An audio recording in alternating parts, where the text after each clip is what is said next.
మనోహరాబాద్ మండలం దండుపల్లి గ్రామ పరిధిలోని బాల్యంద పాఠశాలలో ఆదివారం గణతంత్ర దినోత్సవ వేడుకలు ఘనంగా నిర్వహించారు.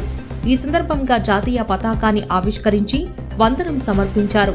ఈ సందర్భంగా నిర్వహించిన సాంస్కృతిక కార్యక్రమాలలో విద్యార్థులు ఆహుతులను ఎంతగానో అలరించారు.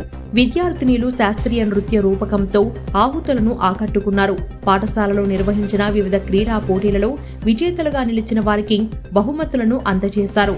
ఈ సందర్భంగా పాఠశాల ప్రధానోపాధ్యాయులు తలారి నరసింహులు మాట్లాడుతూ డాక్టర్ బాబాసాహెబ్ అంబేద్కర్ రాజ్యాంగాన్ని రచించి అణగారిన వర్గాల ప్రజలకు ఆశాజ్యోతిగా నిలిచారని అన్నారు.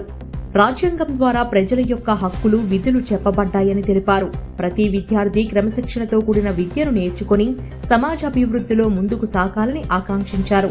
ఈ కార్యక్రమంలో పాఠశాల యాజమాన్య సభ్యులు కమలాకర్ రెడ్డి, గణేష్, ఉపాధ్యాయులు, తల్లిదండ్రులు, విద్యార్థులు తదితరులు పాల్గొన్నారు.